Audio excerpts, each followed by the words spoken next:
Hello, my name is Winfrey Agboleshe, and this is the Pageant Show with Winfrey, a platform created to have pageant girls share their experiences with us, as well as learn from each other, and of course, talk about topical issues as it affects the pageant industry. Stick around to see who we'll have next and to see what topics we'll be talking about. Make sure you do follow us on social media. All that detail will definitely be down there. Drop your comments, share it to that pageant girl that you know needs this content. All right, till next time. Bye. Hello, my name is Winfrey Agboleshe, and this is the Pageant Show with Winfrey, a show specifically designed for pageant people to share their experiences as well as talk about topical issues as it affects the pageants industry. Today, however, I have quite a different guest who happens to be the first male guest the show has actually ever had so far. And we've done like how many now? Okay, keep that on the side. I have with me the Chief Operating Officer right here of Arrow House Studios. That's Arrow House Studios, right? I have with me Mr. Mayowa Arowolo. No, I didn't get it. Did I? Very close. Arowolo. I got it now. No. Arowolo, is that what I said? Low. There's a difference. Oh, wow. Thank you for being here and gracing us with your presence. And now I'll start off by saying you have a really wonderful space here. And I'd like to know all of that, like what that came out of, why the idea to actually put this space together actually came about. First thing first, nice set. You've put in a lot of work into this. Looks really good. Wow. But yeah, looks amazing. It looks like I'm about to sign a contract right now. Like, I don't understand. The set that you created looks amazing. It looks amazing. It's my first time being on set, so I'm impressed with what you got going. Thank you, but it was all you. So back to you. Yeah, so back to me. Arrow House Studios came as a form of necessity, actually. Mm-hmm. Yeah, I mean, we have a lot of content creators in Nigeria, and we kind of feel it was important for people to be able to tell their stories. Yeah. There was through podcasting, content creation, short form content, needing a space that you can come in and record. And we actually offer loads of services, from editing to video recording to audiobooks, audio recording, voiceover, anything audio and video we do. Sell it. Yeah, of course. Yeah. Okay, so now that was it. So now, do you have a background in content creation, or did you stroll off that? I'm asking that question because I need your details from like before all of this. So I believe in one thing, which is you do not need to know how to do everything. It is not important. All you need to have is a vision, but you do not need to create your vision. If that makes sense. So essentially, having a vision is we wanted to have a space that could do all of these things. Yeah. I have no background in photography, videography, in sound production, but then it was important to have the right pieces. Because you have a background in making money. It was important to have the right pieces of people, employees that would help to create that vision. So I had the vision, and then you have the right. So it's like saying if I wanted to go into movie production, I don't need to know how to make a set design or hire a set designer. I don't need to know how to shoot the videography part of it or whatever it's called. I hire someone that can do it. So I tell them this is my vision, and you basically create that vision. Yeah, create it. So amazing. So now I want to know what brought you to this point. I understand you actually saw the need because we have content creators. We will talk about that epidemic, or should I call it the pandemic, in a bit. But I want to know, like, for you, what is your background like? Oh, I'm finance. Where are you finance? Yeah. No, so it's what we're saying. So, finance is definitely something that cuts across everything that literally exists, which actually makes a whole lot of sense. So you just literally had to look at, I don't know, there had to be a connection. There is. So what is it? At the peak of COVID, 2020, I saw some data on the number of podcasts that was coming out of Nigeria at the time. I've been a big consumer of podcasts anyway. Okay. And then at the time, it was just audio podcasts. And I noticed one thing. The audio quality wasn't great. But it didn't really matter. The numbers would just kept growing and growing. So every week I would check Apple Podcast and I'll try and search. And the first one, obviously, I came across was what they called now?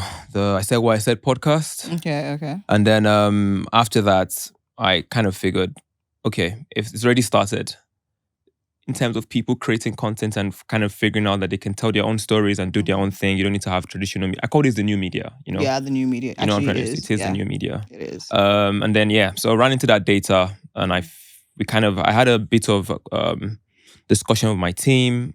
The idea was to start off with audio and we're like, nah, this is going to transition from audio to video because I was already consuming video content at the time anyway, video podcasts. So I don't like watching, I don't like listening.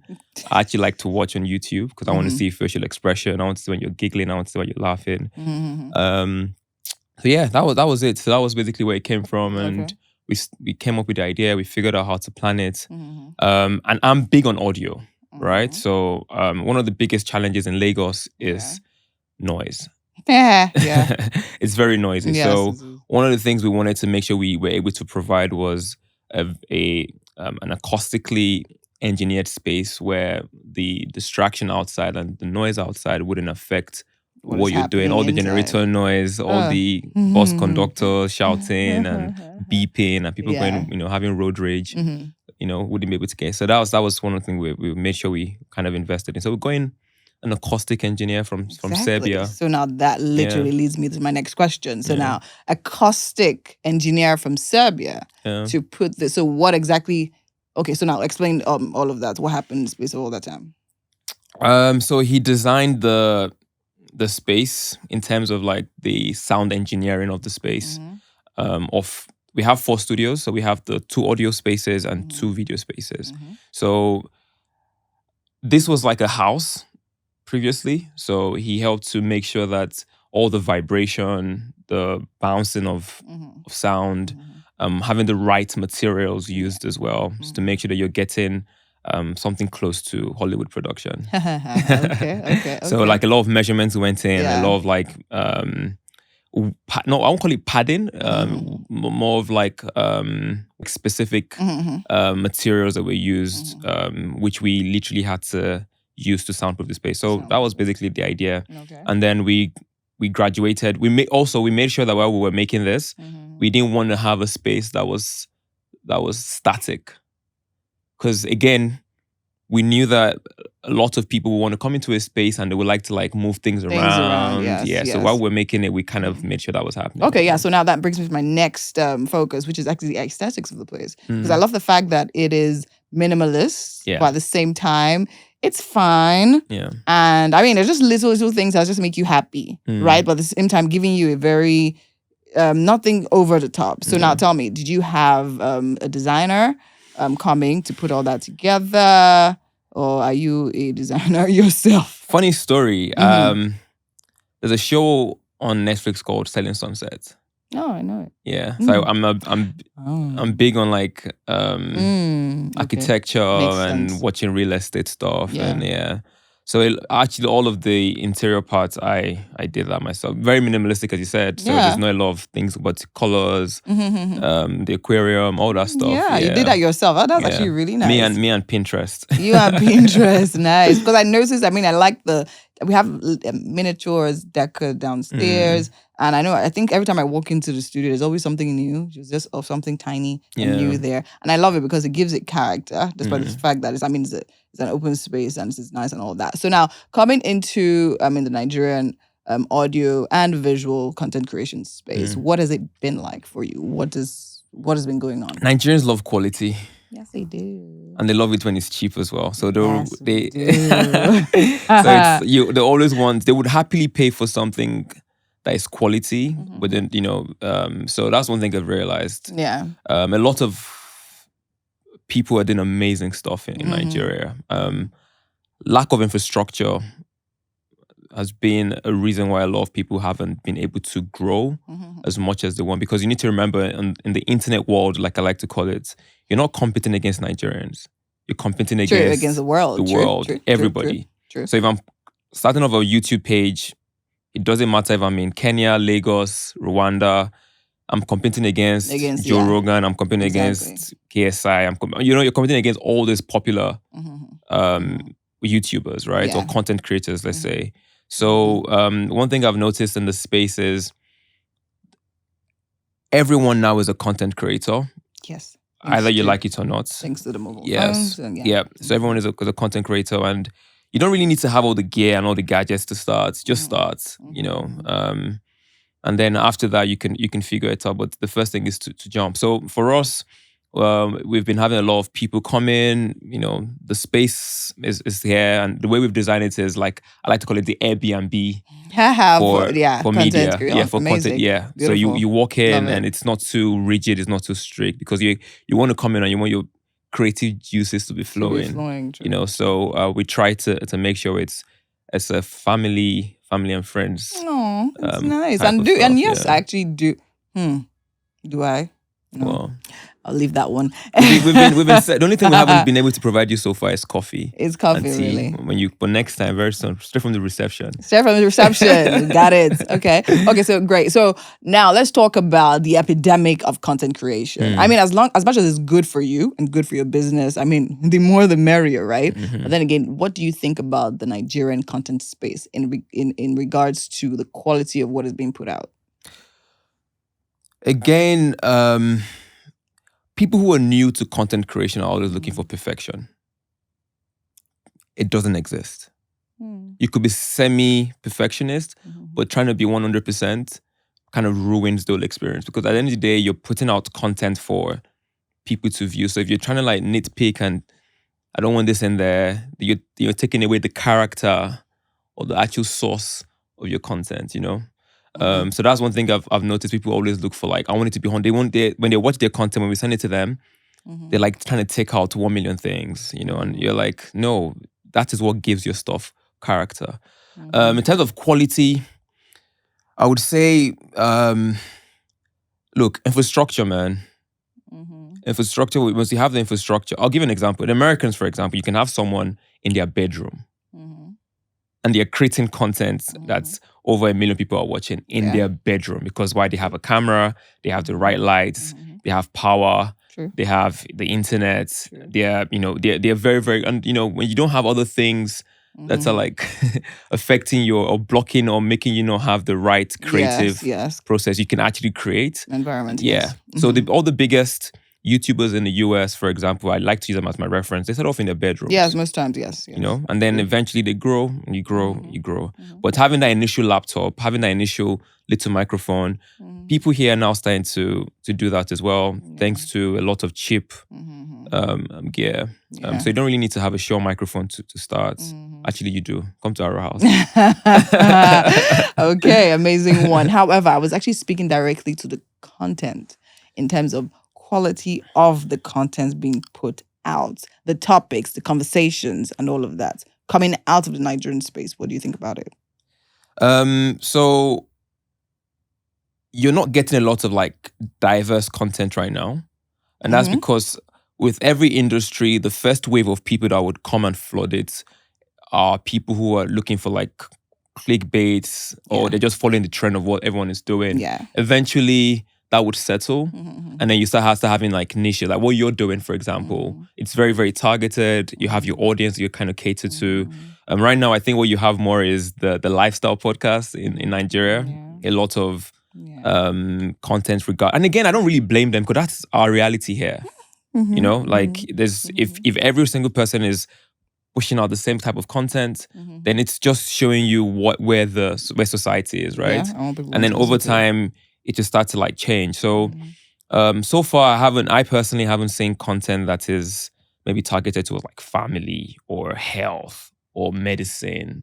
You know, it's still very. But eventually, that would come. We already we have a data we collect of the kind of content people are looking to produce, so we can already see what people are asking for. So eventually it will come in. Yeah. So I think a while back I had a conversation with some colleagues of mine, and the conversation was centered around, okay, for instance, now I have a background in media, right? And media is very regulated. We have the NBC on our necks. You can't do anything. You have to say the right things, wear the right things, look the right way, right? But then again, there comes podcasts now where anybody can literally be everybody's a content creator. Everybody is putting out opinions out there, because once upon a time, people's opinion. The media. I always believe the media is powerful, like super powerful. Why? Because you literally have people's ears, and what people hear literally affects their reactions, and some of that sometimes it even affects the way they live their lives, right? So, but now we literally are having podcasts everywhere, and even the viewership on TV stations now are dropping. You can compare that to what people are watching on YouTube and things like that. So now the question and the conversation was about, okay, fine. Should everyone literally have the free will to create content that people listen to? 120%. Why? Because why shouldn't I be able to? Why do I have to listen to the traditional media? Nobody says you have to listen to I this don't. now. I mean, I'm talking about I'm talking about it based off of people's like opinions. misinformation. Exactly. Yeah. Opinions on certain things and all of that. I think one of the things you get from this is creativity. The moment you start trying to, that's like trying to regulate music. And telling Burna Boy and Davido and Wizkid that you can't, now you're trying to stifle. And then the moment you try to do that, you're stifling the growth. So again, you're going to get the rubbish where people are just coming and talking about anything. But again, why am I to call it rubbish? Because if there's anyone listening and engaging with it, they love it, you know? So what I think, as opposed to trying to create policies and stifle stuff, then traditional media needs to change as well, you know? I don't want to give them some ideas right now, but I'll let them figure it out. No, if you say it has to change, you have to tell me. They have to change their format. If the views are dropping, if the engagement is dropping, then you're doing something wrong. So don't you? They're doing something wrong. Yeah, you're not adapting to what's happening. Okay, so now adapting to what's happening and what is really happening. People go in there and spoke a lot about clickbait, and let's also not forget the importance of functionality. Traditional media started with a function in mind, right? They've started with, there is a reason why CNN exists. There's a reason why TVC exists. But it's very controlled. Yes. So the reason why people will listen to podcasts is because I'm giving my own opinion. Yes. With traditional media, there's someone there telling you cannot say this, you cannot say that. If you say this, you're going to get fined. So still back to the idea of function. Okay. Now you spoke about how you were reading or watching something which gave you information about the number of podcasts being released. So the same way,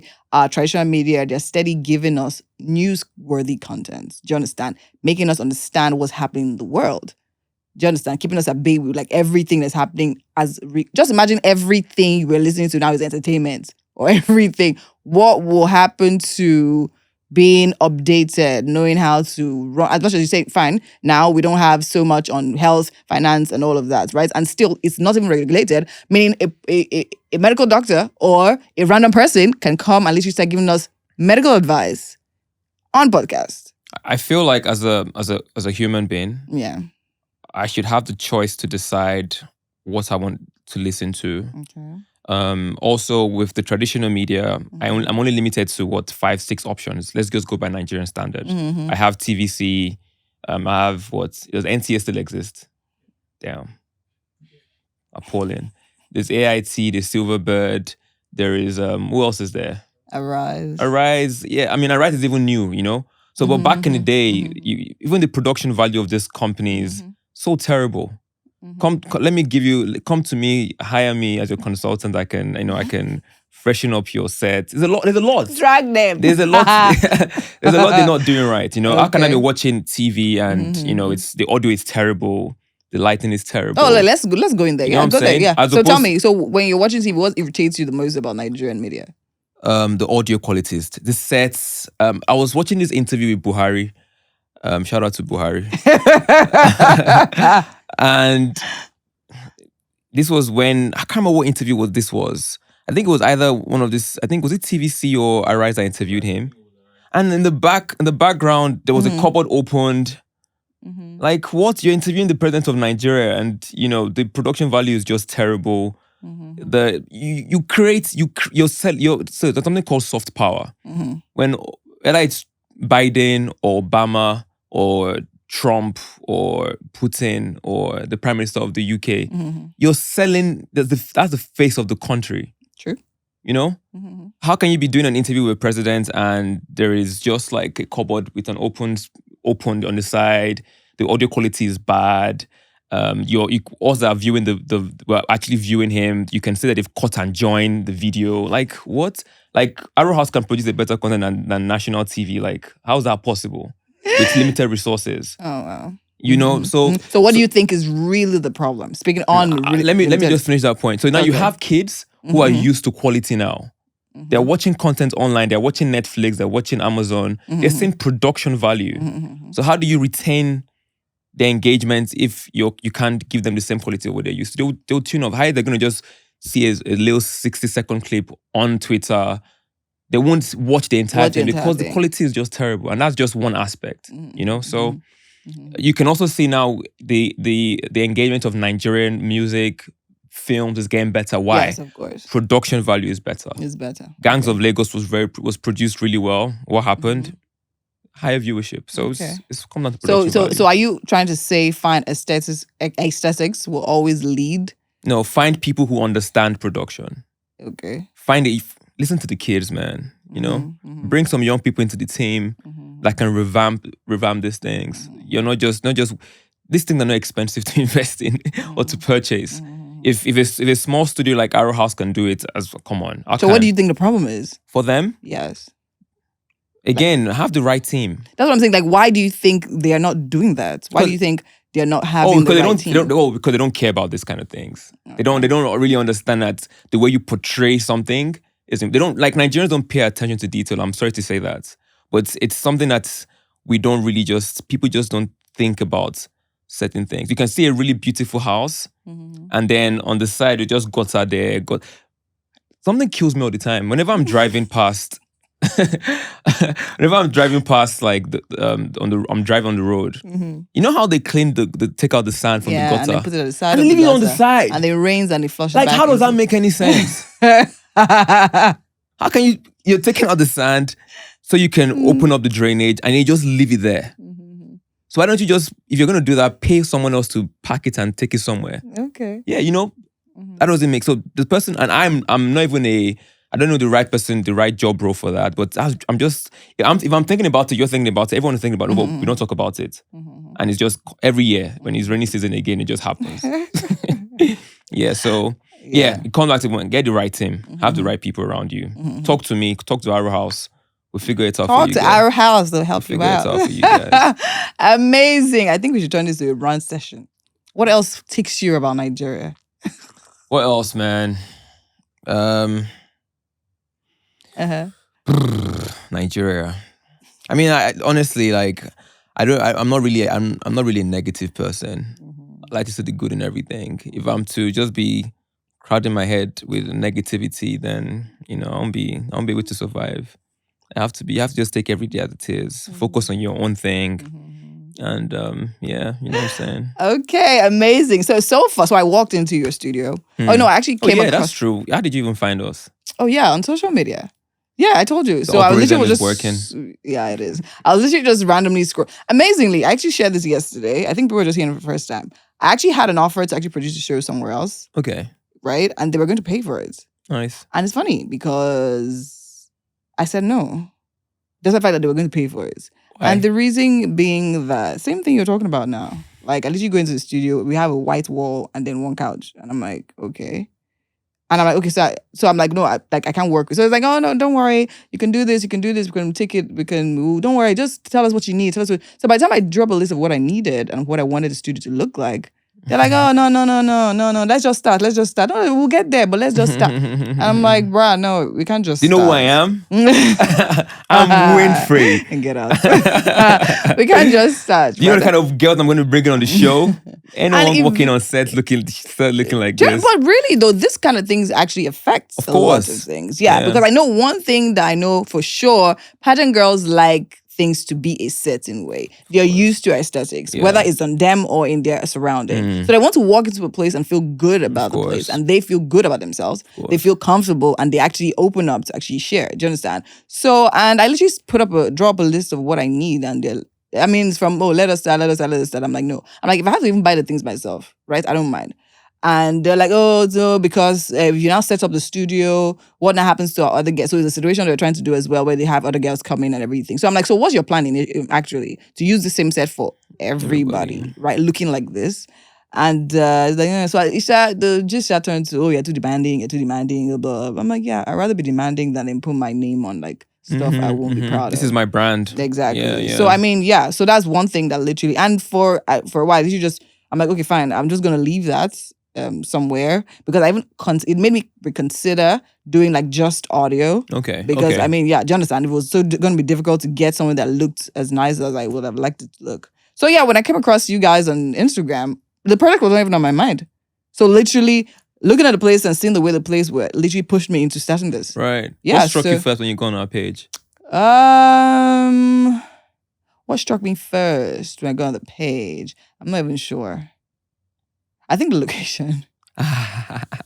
Yes. Fair enough. Because most of the spaces you see always island, and I live on the mainland. So I'm like, so I don't even want to go through all that stress. But yeah, the location. So the thing is, we are not used to having nice places on the mainland, to be honest. Yeah. If I want to go out for a good night out, I will not consider going to the mainland. I think that has to change as well. Yeah. One of the things when we were picking this location, my biggest fear at the time was, how are we going to get the island people exactly to come now? Because it's also like Lagos is kind of divided now. Like all the cool cats are on the island, so eventually after going back and forth, it was like, at the end of the day, if the quality is good, they will come. Yes, and on that island situation, I have no idea how I've actually had guests.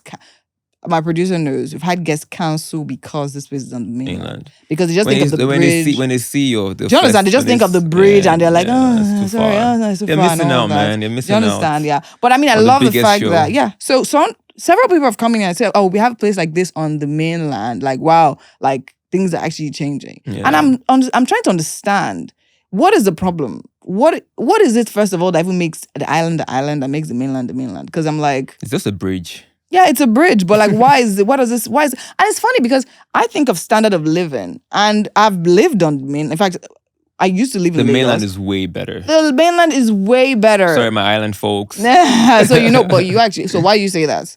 Because the fact that you live on the island. So I think the only thing the island gives you is socialites. Yeah, it's the way it's been set up. So everything is kind of. Well, I live in VI, but I don't know for people I don't really know much about the island, but everything is just around me. So I can quickly just dash down and grab this. Let's link up at this place. Quickly dash down. We don't really, so in Lagos, everything is kind of like, in mainland, everything is kind of like farther. I need to travel to Ikeja. You're literally traveling, but yeah, I think that could be the only thing. And obviously, mainland is an old city. This is where Lagos probably started from, I would like to believe. With any newer city, like a newer apartment, everything will look more nicer. You'd have more stuff. But in terms of like quality of life, better water. I'm not paying 1,000 naira for a bottle of water if I go to a restaurant. What else? Light is better. The roads are better.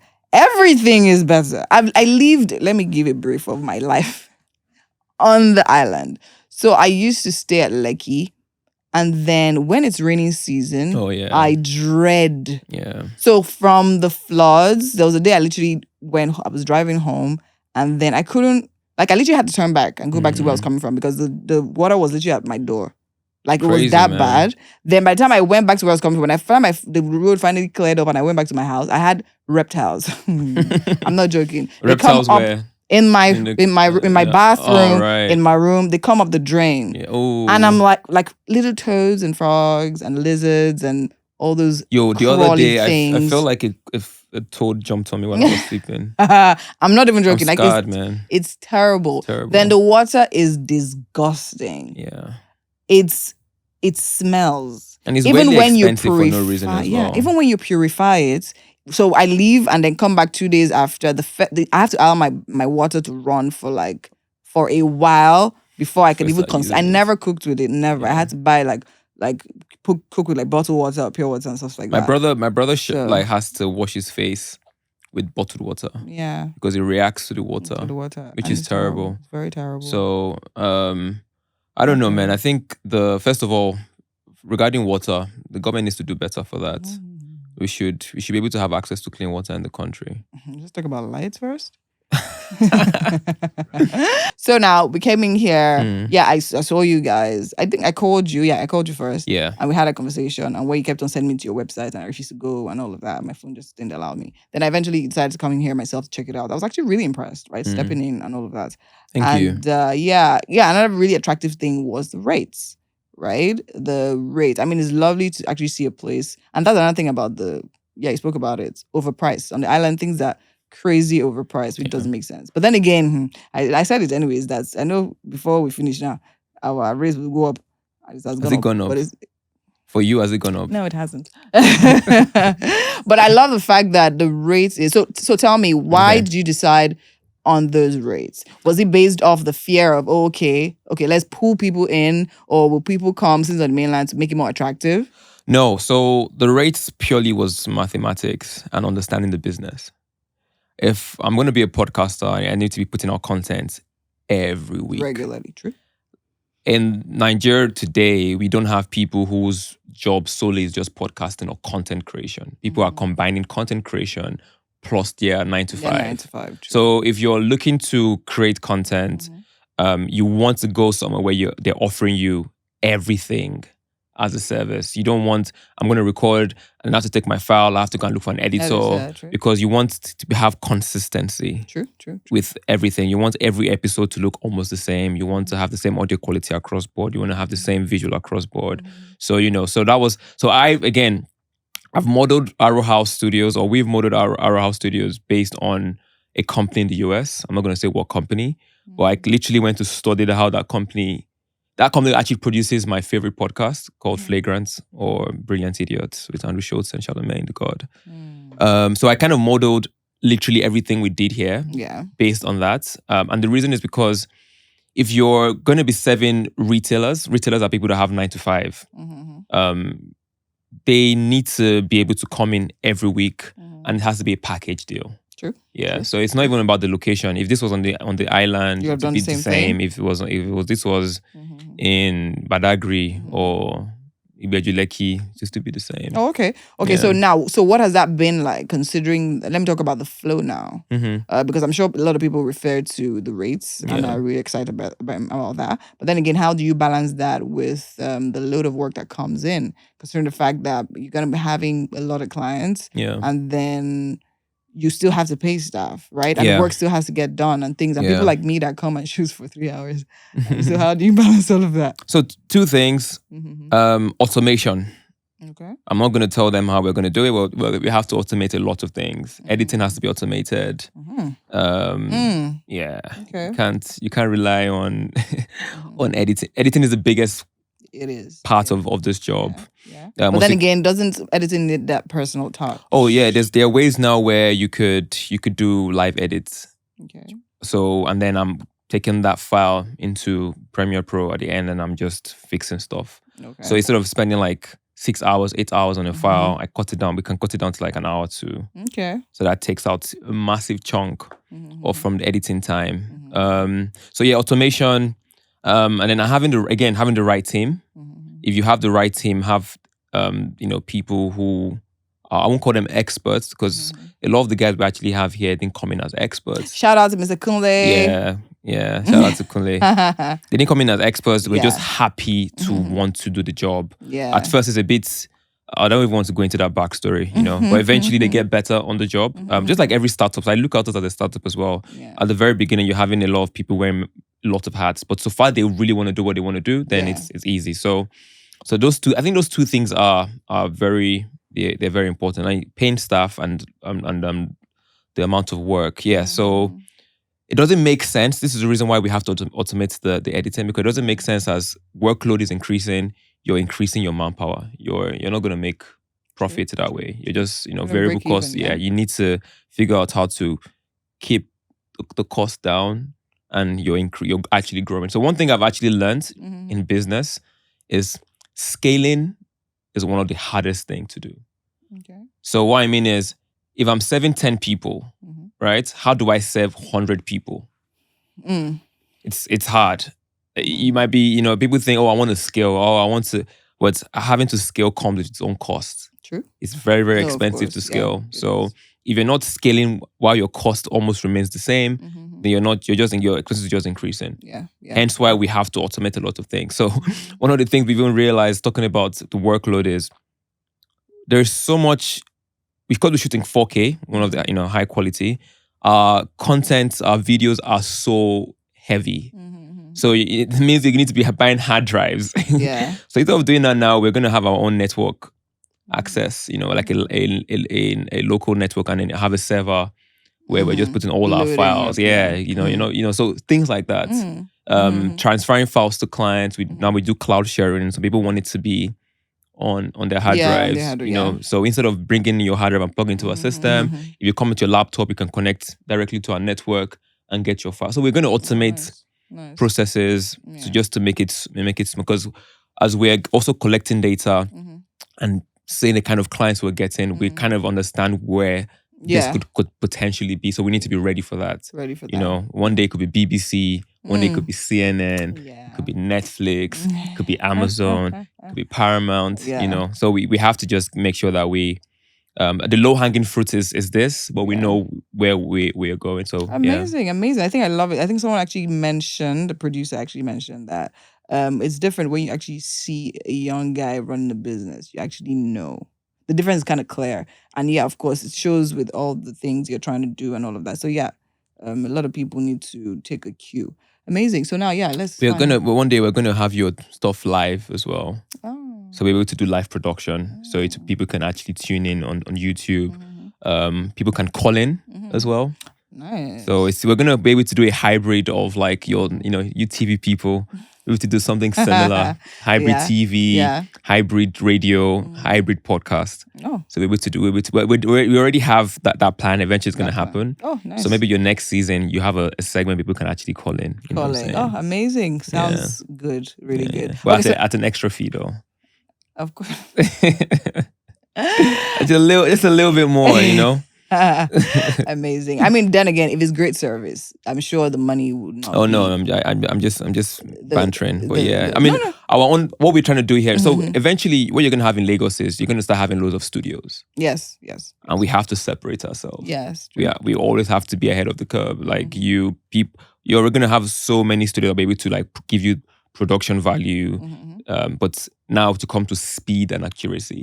How quickly can I deliver? Yes, true. For us, we want to have Arrow House Prime, right? Instead of 7 days, you can get it in a day, you can get it in 2 days, you can get it in hours. Like so that's the level because one of the major things with content is editors. Speaking from a content creator's point of view, even me, like the videos I take on my phone, it takes me like years to finally bring myself to edit it and stuff like that. And of course, here having podcasts, we're talking about 30 minutes, 1 hour. That literally takes. So of course, that automated editing, I would really, really like to see how that turns. That's why we're having that table outside there. So you can do live editing in real time. Awesome. Okay, so now let's go into the pageant system. Let's go. Wow.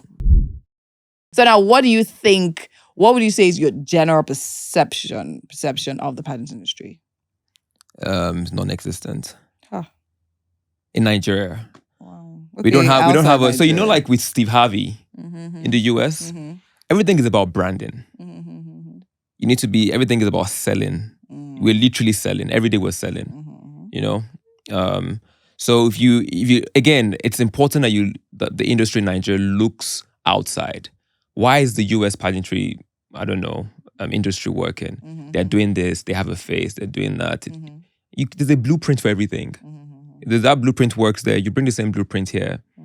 And you apply it. I mean, not everything will apply in Nigeria, but exactly. So I'll actually come to that. So when you say, okay, there's a blueprint, bring it here, apply it.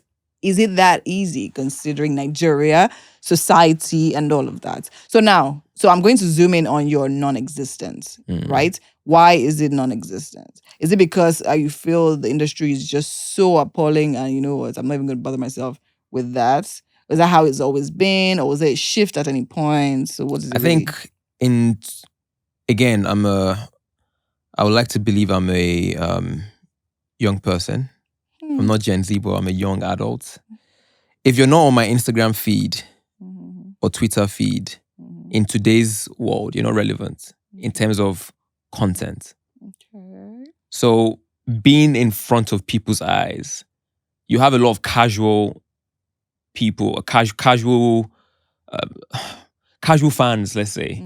So I might not be watching the NBA. I might not watch NBA, but I know there's a final going on right now. I can know about American basketball. I know there's the Champions League going on. I might not watch football, but I know that, that is an Arsenal jersey. That's the Manchester United jersey. Oh, that's Ronaldo.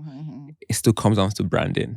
And you need to take advantage of the tools that you have to, push yourself in front of people. So if there needs to be a bit of relevance, the pageantry industry needs to go back and restructure and unlearn everything they've learned and bring in people with new ideas. Like, you should be on their panel for real. You have a show like this. Do you know what this can do for the industry? Like what you have planned in your head and what you're executing, and by the time you start, people start to catch on.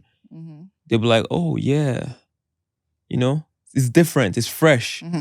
So again, that's basically what it says. Ideas rule the world, and then you have to figure out how to execute it, have the right team.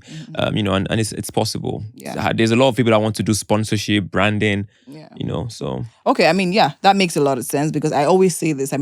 Pageantry should be a gold mine. You have the most beautiful girls. We know women sell things, right? Yeah. Everything. You want to sell a toothpaste, the woman is there. You want to sell anything, a woman is there. Do you understand? So women sell things. And of course, there are beautiful women year in, year out, tripping through these industries who, fine, some of them take up the advantage to actually better themselves from it, but some not necessarily, because they don't have such great experiences, probably because of the way the pageants industry is structured and some organizations and things like that. So now my question to you is, okay, now, so we started this show. We've had several people come on board. Now, what can you say? As much as, yes, it's like people that want to see it, go after it, right? And that is fine, because they have that interest. So now you're talking about people that are probably just random, knowing about it. So now, what do you have to say about the people you've encountered in the pageant industry, personalities now?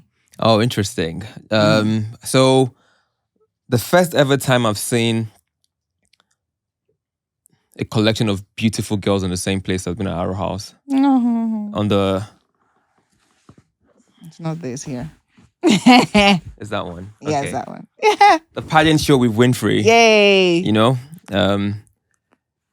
And I would say personality-wise, they're actually very easy to speak to. Because one thing I do when I meet new people is I try to just have a casual conversation. And if that conversation can last for more than a minute, then I'm like, okay, you're good.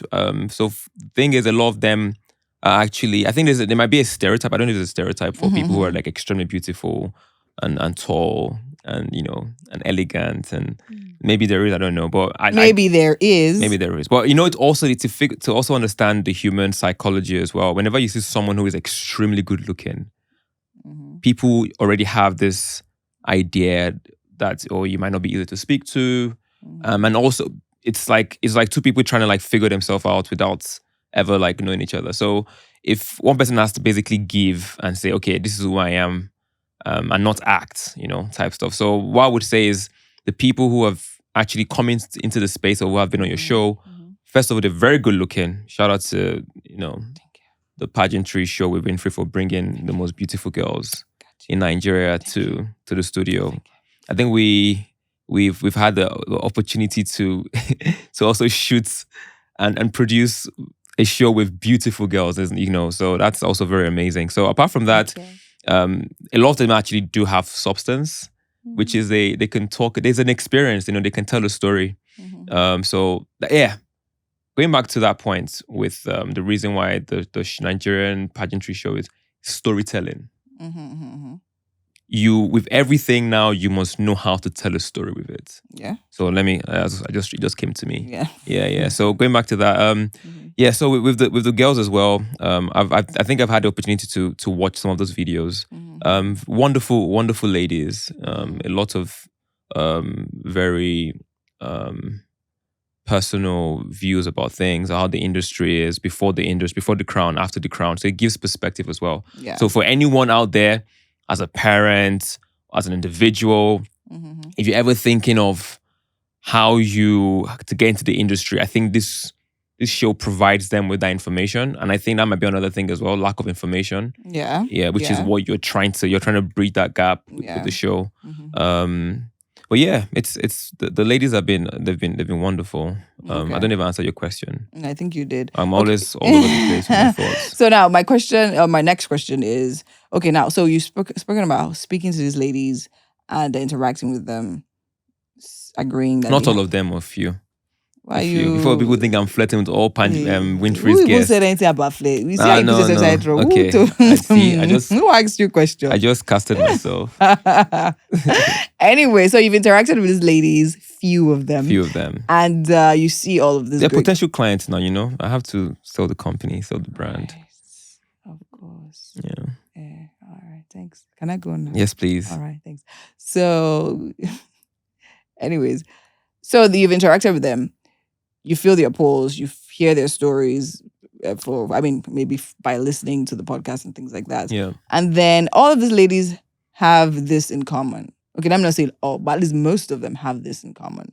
And all of them have gone through, they have one thing in common as well. They're very tall. Aside that, their experience in the pageant industry. Right now, what do you think the potential of the pageant industry is for Nigeria? So I don't want to believe that where it is right now is where it would be the next year, 2 years. Yeah, that's why I said potential. Yeah. So let's know. So potentially, Nigeria is on the map right now. It is. In everything. It really is, yes. Anything entertainment. Mm-hmm. This is the right time to feed into and lean into it. You have to. Mm-hmm. I think there's now like a hunger for Nigerian anything. If you go in the streets of London or New York, people know. They might never have ever interrogated with or had a conversation with anyone Nigerian, but name one country in Nigeria. Name one country in Africa. Nigeria is definitely coming up. True. So this is the time to lean into it and make that mistakes now. Because if you don't make mistakes, you cannot learn. Make the mistakes and then see what happens. But I think with everything that's not of the country right now, everything has been amazing. So I believe the potential for the pageantry industry is big. You're playing your part of basically doing this, So everyone just needs to figure out how they can do it. And I think also maybe people shouldn't wait as well for the institution organized. Yeah. You didn't wait. You figured it out. So if the organizers are like, I don't know how old they are. Maybe they're averaging 60 years, 70 years, 80 years. I'm sorry, organizers. They're I don't know. Rude. I don't know how old you guys are, but like, they're so rude. You need to listen to the kids, man. I thought he was a nice guy. Listen to the kids. He's not a nice guy. If you're averaging 70 and averaging 65, the game has changed for real. You need to refresh, change things. If you're gonna have a pageantry show, or I don't know how you guys cast the girls. Where you even put the ladies, make sure it's nice. If you're going to promise them makeup artists, and make sure you have enough hands. They're already stressed as they are. I don't really know what's going on. I'm just speaking from the stories I've been hearing on the pod. Okay. I'm already stressed as it is. I want to come into the whole thing and have a good time. I want to actually enjoy the process. Yeah. Not that I'm coming and I'm sweating and there's not enough makeup, or there's not enough eyeliner, or there's no sharpener to sharpen the pencil. I mean, I'm making up things right now, but you know what I'm trying to say. So, again, attention to details, man. I can't stress that enough. If you're going to do something, do it right. I remember when I was in uni, there was this, if there's anything I remember, a topic was about quality. Because I had this course in business, and it was talking about quality, and the reference was the Japanese, right? It's talking about Honda and how they were able to take over the American market. Okay, yeah. Quality is expensive at the very beginning, but it pays out at the end. It's always does. It's expensive. Quality is not cheap, but at the end you would get you get your returns for sure. Yeah. So that's basically my line to them. Okay. Think about. If you need to get, now a lot of people are throwing money around. You need to get investors, private equity firms. There's so much money in the world, man, like for real. If you write a very good business plan, you figure it out, I'm sure there are people that are ready to invest and and so we grow, because there's a clamor for Nigerian content right now. There is a clamor for Nigerian content right now. So let me hinge off the age thing you spoke about. 1, the quality thing you spoke about. 2, and 3, how Nigeria is presently placed on the map, right? Let's shift into Nigerian government. Okay. I will assume you have something to say about that. So, I mean, of course, talking about the age range of our leaders, talking about the stagnation in the system. I mean, we're talking about lights. I mean, we're talking about power. We're talking about water. We're talking about basic amenities. We're talking about roads. We're talking about all those things. And of course, whether we like it or not, all of these things affect you running a business. Yeah, the policies affect us. Exactly, it affects you. Talking about the light situation, talking about all the things that could actually make everything even easier and even cheaper. Do you understand? And more sustainable and all of that. Even the pageant industry, because the truth is, I was actually asking someone, do you think the pageant system needs to be regulated? And we're like, fine, we definitely need it because we have patents popping up left and right. However, if Nigeria is the state that it is right now, do you really think the legislation will be focusing on something like pageantry? Do you understand? And I totally get the idea. That's why the fact that the pageant industry is actually one that should be important because it has a lot to do with young individuals, right? And it gives job opportunities to thousands yearly. But then again, well said.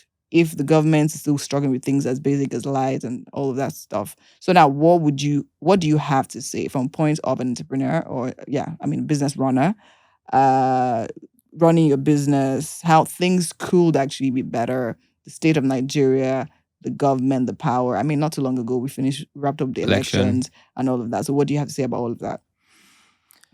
There's a lot to say.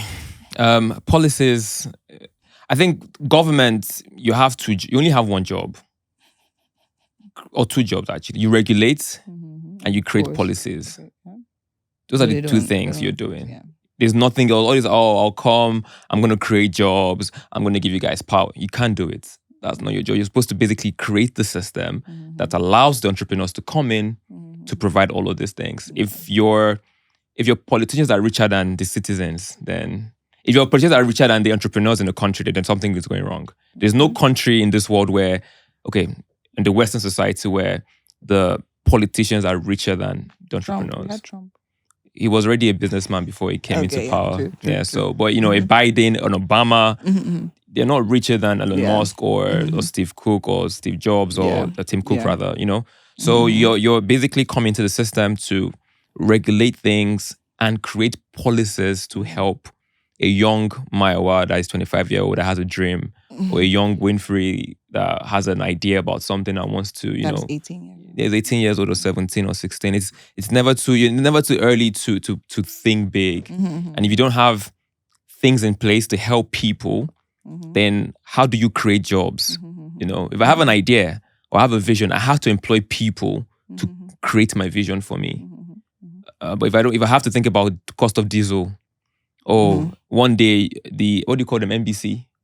Yes. You can come up one day and create a policy. That would regulating policy. I honestly feel, because not so long ago, skip makers literally it was put out there that they'll start being not fined, they'll start paying taxes and all of that. So to be very honest, I know it's something I actually see happening in the near future because that's what our policymakers are after, really. Then you're trying to make free money, man. Yes, simply. So, the Nigerian government, I try not to pay attention to them, but I have to, because everything they do, anything they say, anything they decide affects the business. So for example, for a company like ours, we want to have more editors. We want to be able to provide internship to kids who want to learn a vocational skill. We want this space to run 24/7. Yes. That is how businesses are run. You're not running from 9 to 5. No business that the visionaries or the owners of the business, they don't want to run 9 to 5. You want to run 24/7. I want to be able to allow people to come in here every day to record, and I can do a shift with the employees that are working. I'm not thinking about, I'm recording and power cuts off, and then I have to all of security. So things like that. All the podcasting studios, again, I'm going back to podcasting in the US, it's 24/7. Which means as a business owner, I'm employing people. Yes. I'm creating jobs, to basically, so you're putting money in people's pockets. If you don't have the right policies, or you don't, you cannot regulate things properly, or you're regulating because you're like, there's money in this industry, let's start taxing them, then it's a bit wild. So again, they don't understand all of these things. YouTube and all of these other streaming platforms are starting to pay content creators. Yes, of course. So they're creating jobs for us. So if you're trying to regulate things, you're stifling growth, you're stifling creativity. Why are you bothered about a YouTuber making comments about you? You shouldn't care about that. Like that should be the least of your worry. You should be caring about bigger things, and how do we bring the naira and the dollar rates value, That part, right? Amazing. It's been amazing talking to you. I think I can go on, but let's just bring it in because my producer is signaling me. Anyways, so now finally, just wrapping up now. So we've been shooting this for about a month now. Yeah. What would you say the experience for you has been like? Hey, Winfrey.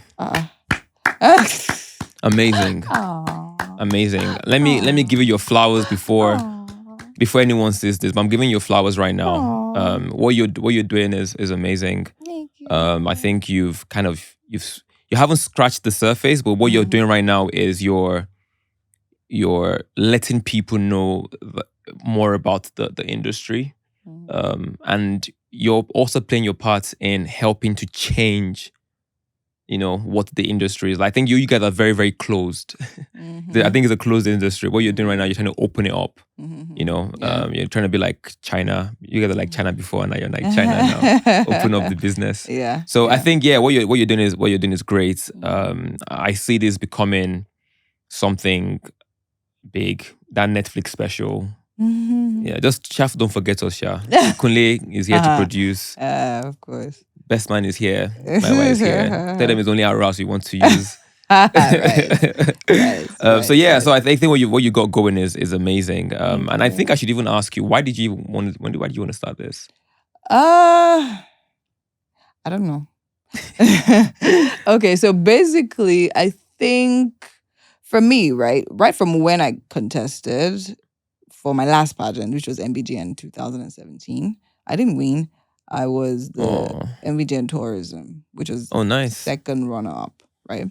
So I've always had a thing for Nigeria, and then going to places in Nigeria, putting those nice spots on the map, because then again, media is powerful. And over the years, media has been used to cast a very negative light on Nigeria. And also, I will now extend that to the Nigerian youth, right? So when I didn't win, and I started doing that, I just started interacting with people more, and my thinking about certain things started to shift. But then again, what's even affected me most was the fact that during that year, or rather the next year, when I was about to hand over, I had a lot of girls reaching out to me, asking me, okay, fine, what's happening? Please, what's happening in this industry? Just as you said, really closed, right? So people don't know. So the same thing for me, it was, when I stepped in, it was like a shocker. Right, but not for 2017, because my first major pageant was 2012. Right. So it was just someone saying, "Oh, you're a pretty girl. I got you a form. Please come and participate." And I'm like, "Oh, okay."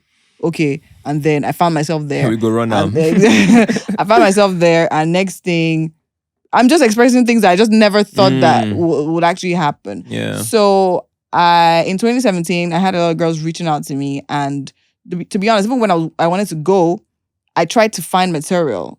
Right, to figure out, okay, I want to do this thing, and that's me for you. If I want to do something, I'll find, even if I want to study a course in school, before I do that, of course, you have to go online, you search on everything you can, just to know, have your head in the right place and know if you should even be doing it in the first place. But then again, doing that, I didn't find any material. Trying to reach out to people, pageant queens, before they read your message, because their DMs are usually maybe packed up and stuff like that, I wasn't getting so much responses. And then time for me to hand over as well, same thing was happening. I realized, trying to reach out to everybody one by one wasn't necessarily effective because I was working as well. So I'm like, okay, fine, you know what, a day, let everybody come and talk about. Right. And ask your questions. And then I got some of my friends also who were pageant queens to just come sit down. So that's actually where everything started from. So it was the Pageant Academy. So we had our first conference in 2018. And it was amazing because a lot of girls loved it. And it's amazing because now I look back, and girls that are actually queens now I attended the first class. Oh, nice. And I'm like, oh, okay. Amazing. At least there's, do you understand? So since then, I just I've always felt that, okay, people will always have questions. Do you understand? And then those questions need to be answered. And then two things can happen. Is either they are exposed to the right people or to the wrong people. And that alone can literally change the trajectory of their experience. Do you understand? Because we have several people in the pageant industry, not all good. I've literally had experiences as well, but I've been lucky enough to always have good counsel. Yeah. Or be lucky enough to always make the right decision and all of that. So I just felt, yeah, that's what the fact that, because I keep on asking, sometimes I actually ask myself, like, why are you doing this? Can you actually rest? You did pageant. Can you rest and move on with your life? Do you understand?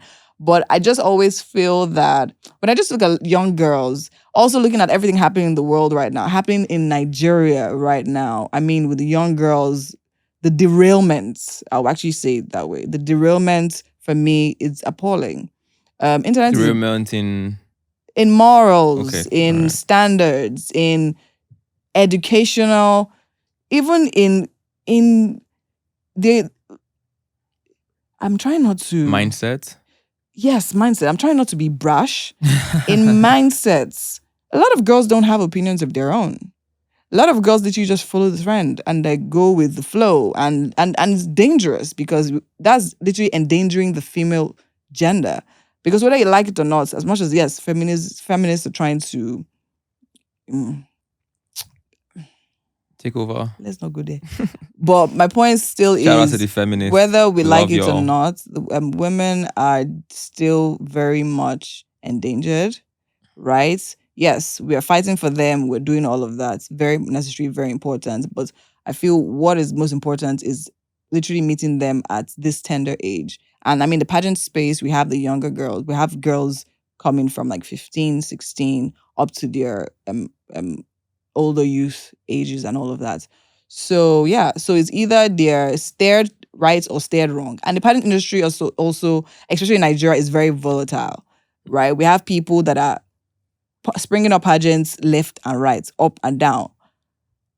Some with good intentions, some with not so good intentions. Some people are literally just trying to make money, taking advantage of girls, sleeping with girls. We had a sex scandal. We have had several sex scandals of organizers literally making girls do sex videos.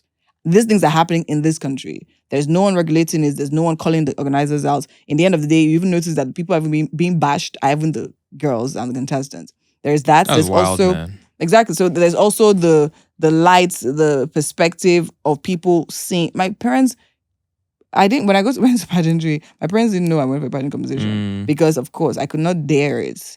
Even besides the background, my background, parents generally in Nigeria just think, fine, you're going to pageantry, you're literally going to prostitution. That's literally what they see. And that's how they see it as. Yeah. And you won't necessarily blame them because young girl, you're about looking pretty and all of that. And of course, men are going to be chasing you and stuff like that.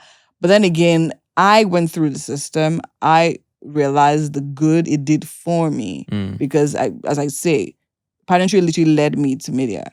Literally led me into the media. It has helped me develop myself mentally, emotionally, physically, because there are just certain things. It just makes you see life from a very different perspective. But people don't notice this. People don't, and we are the ones that have to tell this story because we're the ones in it. We're the ones that experience it. Yeah. We're the ones that we're feeling everything that's happening and all of that. And just as like any industry, the people, there will always be the bad eggs. There will always be the people trying to do things properly. Yeah. And we can only try. Why do you think these guys who always want to have like transactional, what's the word I'm looking for? They want to have sex to provide you with opportunity. Is it that they're not having sex? Or they ain't having like, they weren't, when they were younger, they didn't have the access to women. You say it's me that would ask. I like conspiracies, but like I'm just like, no, it doesn't make any sense. Like I think it's you can't just appreciate beauty and just let her walk. No, first of all, I think God, thank you for this creation. It's the idea of being a man that a lot of men have. I won't say all men, that a lot of men have. It can also be seen as a power thing. right? Because I mean, they're young girls trying to figure out what to do with their lives, trying to find their paths. They're excited at that young age. Do you think some of these girls actually throw themselves at Yes, these of course, guys? that happens as well. I always tell pattern girls, like, if everyone says no to these men offering, if you're not so desperate, you will not fall prey of this kind of things. And it's a no-brainer.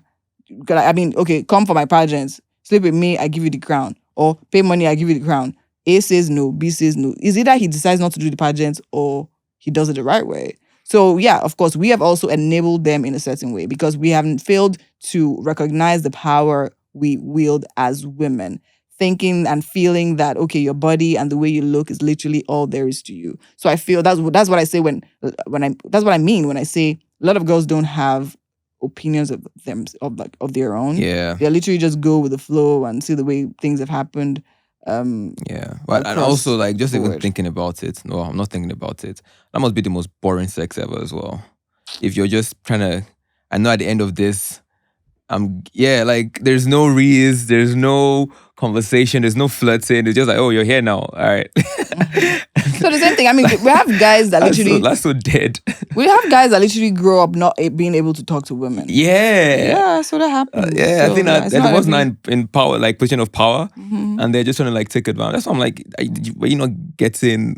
Obviously, probably not, bruh. Probably. So now that they're now like in this and it's not, and for them, and to be honest, I don't even think in this climb we have, I mean, the organizers directly. So what even happens is most times is a pimping type of situation. So you have so you actually have pageants set up for that. I'm not saying they are, but like, okay, so what happens is that so whoever your boss is knows, okay, you have a pool of women that are flocking towards you. Right? You say, okay, fine. And if you look at it, right, they're always looking for sponsorships. So they go to meet this man for sponsorships. And then they shop out the girls. And then they will carry please dress well. Come, let's go for sponsorships, partners, meetings, and things like that. Oh, okay, that and makes then sense. You're collecting money, and then you're not be directly exposing. You might not be directly telling them to do this, but you're exposing them to that condition and to that situation. So yeah, I mean, in different ways. Also, telling the girls to sell tickets. Okay, I know this man, he will buy tickets from you. Go and visit him. You're not saying it, but you're creating the environment for it. And that's why enabling it. Exactly, you're enabling it. And that's why what you said is really important. Because despite the fact that all of that is happening, you need people that can do things the right way. Yeah. For the right reasons. Yeah. And it's annoying. I think for me, it's more frustrating because I see, as I said, pageantry is a gold mine. If you do it properly, you have no idea the resources that will literally flow towards you. Especially now and in these times where there are a lot of women movements, this one, women empowerment, that one. Do you understand? Like there's a lot of possibilities, but they don't see it because they don't want to put in the work long term. So they just want to do the quick and easy thing. And in the end of the day, like you're back to square one because I mean, the money, whatever money they give you is going to end. The next day you have to do it again and all of that. So are we going to see trans now in pageantry, and are we also going to see plus size? Oh yeah, trans. Yeah, I'm sure we have seen trans in pageantry. Yeah, in Nigeria? No, not in Nigeria. Oh, okay. I'm talking about the Western world. We've seen that in the Western world. And I think is it wrong to call them trans? I have to call them transgender. Oh, apologies. Oh, okay. So yeah. Yeah. So is that a threat to beautiful girls if now you have regulations where a transgender woman, I don't know, even I'm always confused. A man transgendering into a woman can now compete in a woman's pageant. Is that a threat to women who are, to be very honest, doing this thing? I see it two ways, right? If we see it from the point of the man and woman's biological makeup, I won't say that is fair because no matter how much you want to transgend into another gender, you still have basic things that you were created with as a man. Do you understand? For instance, and that's actually because they're sporting competitions as well. They're aligned that now. Exactly. It's becoming very inclusive. Yeah. So they're sporting competitions where, physical strength and stamina and all of that's being tested. So of course, definitely the trans from male to female will always have that upper hand, whether we like it or not. So now when I now go to the other side and see feminists trying to break the bias and create balance, it only works for them. If you understand what I mean. Yeah. So what about plus size? Okay, now for plus size, now this is what I think. But we have plus size models now. Of course. We have I feel we're getting there. I feel we will get there because how do you think the viewers would respond to that? Fine. They will not respond well to it. But then again, doing the thing that is right shouldn't be based on people's reactions and response. Viewership could go down. It will go down, but it will come back up. Oh, really? And to be honest, I don't think it will go down. I think it will go up because people will actually want to see it and all of that. And this is my reasoning, right? We have plus size models now. Shout out to Rihanna with what she's doing with her brand and everything. I'll say this: human beings come in various shapes, sizes, forms, colors, different variations. Right? People are slim, fat, like we're human beings. Do you understand? So if you have something that is for the female gender, then it should include the female gender from A to Z. Do you understand? From A to there's no. As much as yes, growing up, I knew about plus size pageants. Do you understand? But then again, we're all humans, right? So I mean, if Miss World is having women from all countries, blacks, whites, curly hair, straight hair, wavy hair, all of that. Do you understand? Tall, medium heights, all of that. It's a woman empowerment situation. Women should be allowed. Now, the whole situation of being plus size is, for me, what I like to say. People say, oh no, yeah, it's easy for you to say that. But my point is that the main thing is that as long as you're healthy, that's fine. As long as, because I don't believe every fat person is unhealthy. I think they are unhealthy. Every fat person. So no, I think, can you say fast as well? Because now big person. Big. Okay, so explain that to me. Plus size. Okay. Plus size.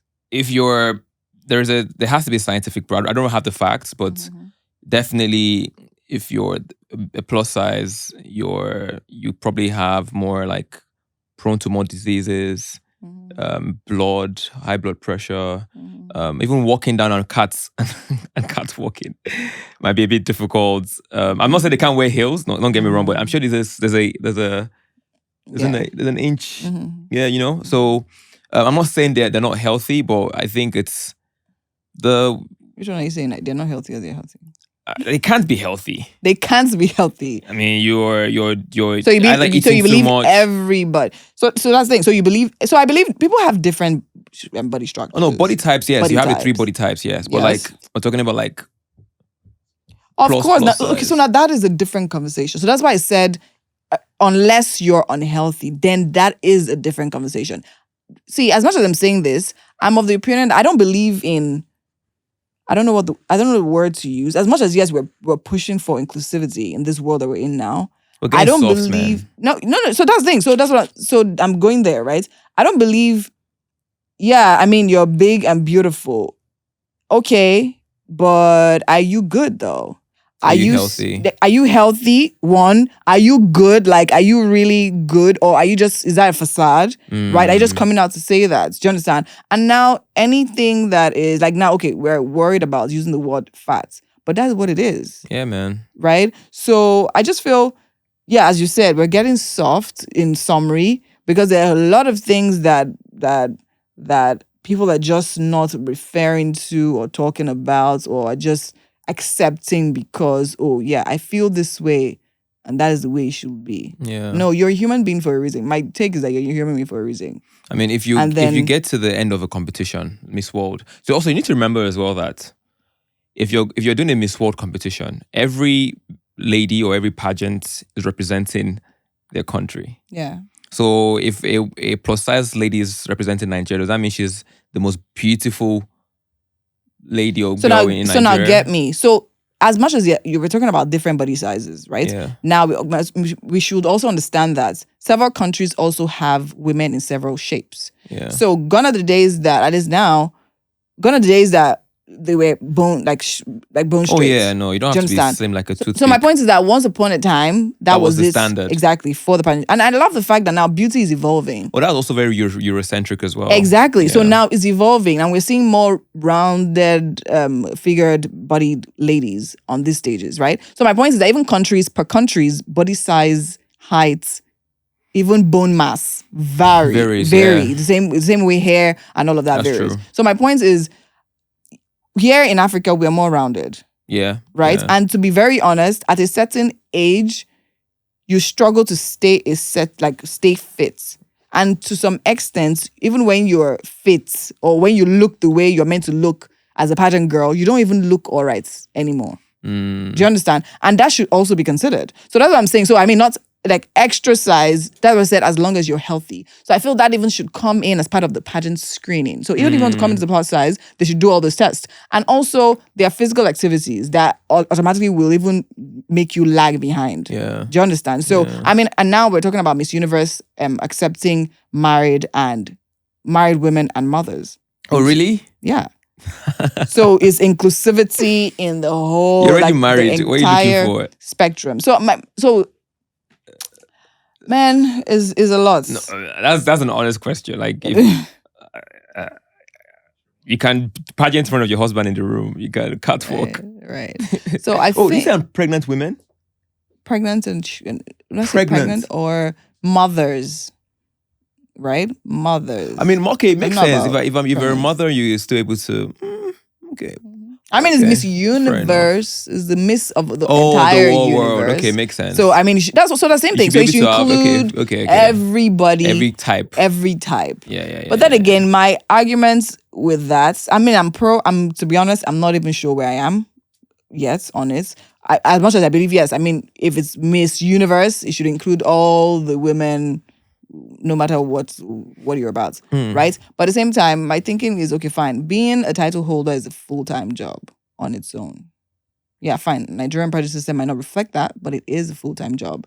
If you're Miss World, you're traveling to countries back to back to back. So what happens to your family? What happens to your children in that specific time? Sacrifice them for the crown. But then again, men, you guys do that a lot, so yeah.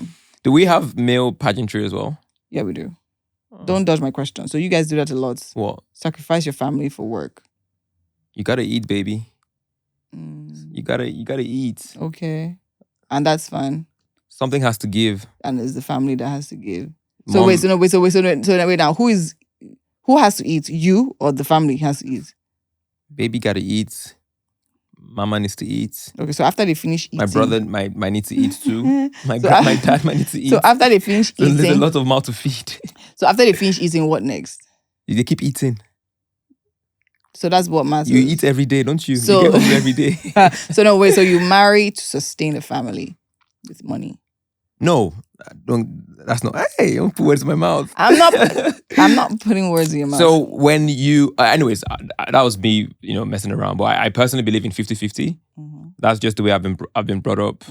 I feel both a man and a woman should contribute. And even now in the society we're in, man, if your partner, if both of you are not bringing bread to the table, sorry for y'all, man, because the economy is already as hard as it is. So, however, I think it comes down to decision making for both partners. I'll use my family as an example. When my mom and my dad used to work, and then when they had me, my dad transitioned from an employee to an entrepreneur, and it came down to math. If this thing I'm going to go do, if it brings in bread times X, what I'm bringing in, is it able to sustain what you're bringing in over time? So if what I'm going to be bringing as a man, if it's more than what you're going to be bringing in, not as even as a man, it could be either part. It could be the woman. It could be the woman earning more. It could be the man earning less. So if we do the math and we agree that, oh yeah, what you're going to be doing is going to bring more, and you can stay with the kids, and why not? If you both decide, look, I need you to work, I need to work, so we can provide for the kids or for the family, then it's a decision. I don't think there's no a straight jacket to it. There's no straight. It comes down to decision making. Yeah. And I think that might also be changing in our society today. I don't know if people are still I know people still hang on the man must be the breadwinner. If you're still in that mantra and you still think I'm terribly I feel I'm appalled because I don't think a man should do everything, and I don't feel like a woman. They shouldn't. There's gender roles, yes, but I feel when it comes to like finances, it's important that both parties are pulling their weight. Especially now, this economy isn't favorable, and it's not looking like it's favorable. So, what was your question? I've been all around. That's why my low trail of thought. Okay, so that's fine. Let me move to another question. So gender roles. Yeah. So you're saying both parties, if need be, need to work to feed the family. If that, so first of all, you're saying it's peculiar per case. So there are factors that apply. Yes. If I'm a 26-year-old, 27-year-old, 28-year-old, based on just how society is, I have not hit my peak as a man. In terms of like, unless I'm an artist or a sports person or a content creator, yes. If I'm not doing, and again, kind of, if I'm not one of those, then if I'm a regular 9-to-5 person, which is a lot of people, how would I be dating you? And we're not both, you're not trying to, if we're literally thinking about our future together, I shouldn't be expected to contribute everything, because as a man, I haven't hit my peak. I believe as a man, you hit your peak between the age of 35 to 40. Now, some men might decide, some people might say, why are you dating? Cool. If I decide to wait that long, it means then I'm able to, I'm going to sacrifice relationship. I want to acquire the bag first. At that age of 35 to 40, I've hit my peak. I can now say, let me go find myself a nice lady, to basically work with me on this journey. If I'm a younger person, at 25, 28, there's no reason why I should be looking after you. You have a dad, honestly and truly. That's my perspective. We should both be looking to bring stuff to the table. And now, a lot of women can do a lot of man thing. So that was the question I was trying to get at. So now, gender roles. So where does that apply now? With your explanation, where does that apply? Sorry, what do you mean? Gender roles. How does it apply? Everybody, you're saying below a certain age, both parties should be contributing. So I'm saying, where does gender roles, you say you believe in gender roles, where does that apply in that? Oh, yeah. So gender roles would apply. Who's going to carry the baby? First of all, if you would decide to have the baby, that one. But gender roles should basically apply to things that help me, that are restricted as regards biology. No, not just that. Okay. Just by biology, I'm already stronger than you. So anything that will require more physical strength, I should definitely be happy to help you in that regards. Carrying a baby requires 100%. You want to do that? No chance. Just asking. No chance, man. No chance. But yeah. Do you really believe men are stronger than women, though? There's. No, I'm just asking. I said, do you really believe? I'm not asking for facts. Physical strength? Yeah. Oh, no. I mean, see, all those are like carrying baby, period. That one is different. What's different? Hey, that's different. How? Having to push a baby is but I mean, physical strength. It is. Are you afraid of needles? No, I take injections all the time. Okay. I'm not no, that sounded wrong. When I mean like when I have malaria and stuff. Okay. Yeah. But in terms of like physical, like, well, okay, now I want to hold you and then do a tug of war or go to the gym and carry stuff. Gara now. I'll bench you 160 kg. Okay, so now emotional strength. Okay, now I think that's where you I think for me, when I get ill, I'm the worst. Like, I think, so I think for emotional strength, I think women definitely are probably, I think it depends. On what? Because if you break it down to emotional strength, women are emotionally stronger than men in certain emotional situations. Like? The ones we've mentioned. Okay. Pregnancy. I don't know. We will never know. We've never been pregnant before. We've never had a period. It's maybe over time too. If I've been having periods. No, let's talk about once a month. Maybe I'll physically become. No. Wait, let's just leave it at the comment you made about being sick. Yeah. Because you have no idea what period is like. So that's what I'm saying. Whenever talk about pregnancy, just leave it there. Yeah. Okay. So now, so you're talking about. So in what emotional situation do you think men are stronger than women? Um,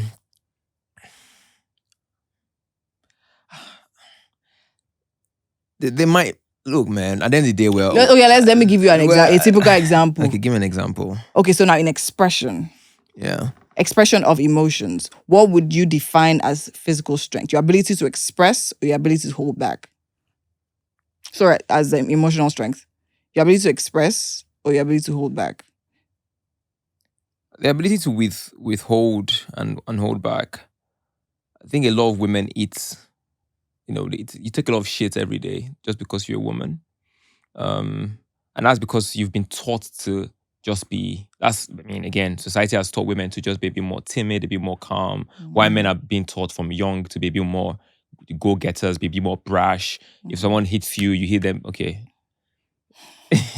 You turn the other cheek. I'm not turning no cheek. I'm sorry.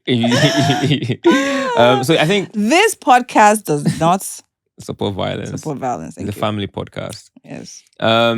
So I think just because of the way society has kind of like shaped women, I think that's where the feminism thing has also come out now. A lot of women now be like, nah, not anymore. And you're even seeing it in the way women and men kind of relate these days. Yeah. It's just people are just butting heads.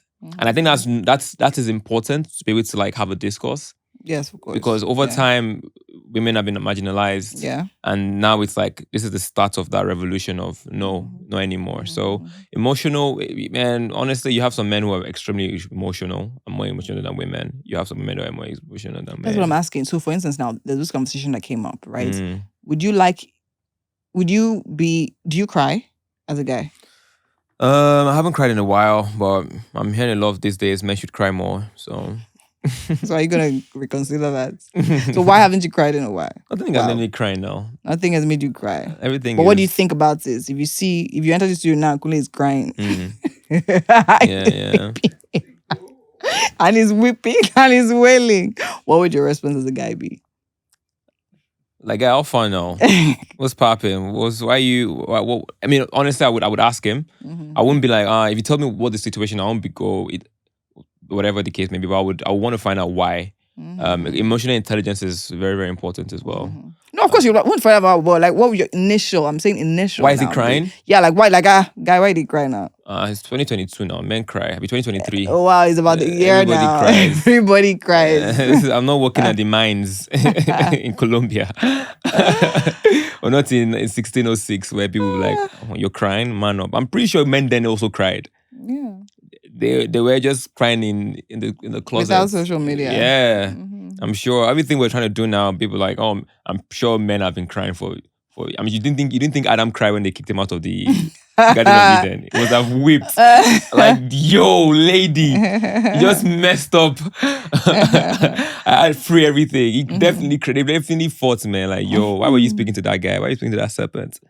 You cost us everything. Yeah, so I'm sure guys have been crying for ages. It's just a new thing now with society bringing it and saying men should cry more. It's nothing new, man. Anyways, my take is that I feel men cry. It might not be tears rolling out the eyes, but they do cry in other ways. And I feel those ways are even more dangerous. Yeah, so that's my take. I think men should have the ability to be dangerous, but you must know how to like curtail. I saw that video. Yeah. Jordan Peterson. Yeah. You must be able to. I don't think men. I think everyone. Yeah. Well, I feel women especially. Yes, actually. Yeah. You should have the ability to protect yourself as a woman. Physically? Yeah, physically. Yeah, physically, mentally, emotionally. Right? Yeah. But then again, know when and how to apply it. If there's anything every woman should learn how to do is how to box.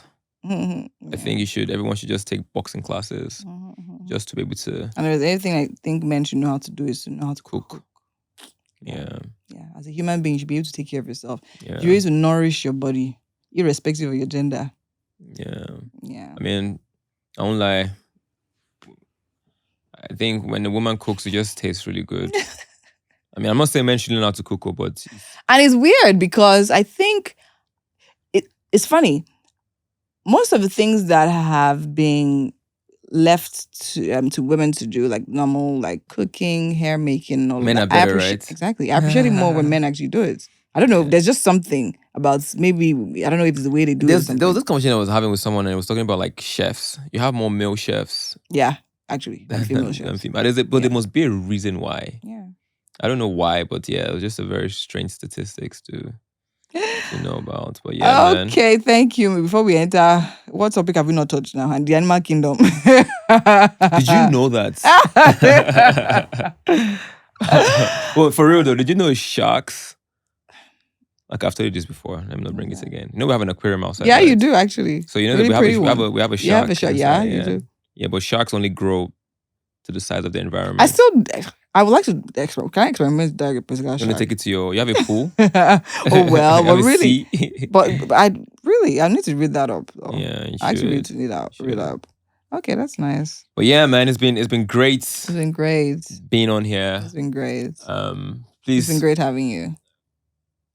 Sign me up for if they need new ideas for the pageantry industry. Definitely do more behind the scenes. You know, when you're having do more like again storytelling. Mm-hmm. Do behind the scenes while the girls are getting their makeup done. Talk to them. How you feeling? Yeah, and we're in a very fast-paced society now. Yeah. You want to be putting out content that tells a story. If you don't know how to do this, consult our House Studios. We're here to guide you. Yeah. We're here to help you. We'll point the arrow. And if you can't get towards me, you have Winfrey. You know, Winfrey can also let you know how it's done. Okay. Or if you need Winfrey to get to me, I'm also available for that. Mm-hmm. Yeah. So yeah, man, it's been fun having. Thank you. It's been fun having myself on this. That didn't sound right, but okay. Anyways, this episode is going to be tagged "Advice for the Pageant Industry." Yeah, from someone who doesn't know anything about the pageant industry. Yeah, well, if you're a finance guy, everybody will take that. So I'll have that. Yeah, I'll have finance. The numbers game, baby. Yeah, it is. Numbers don't lie.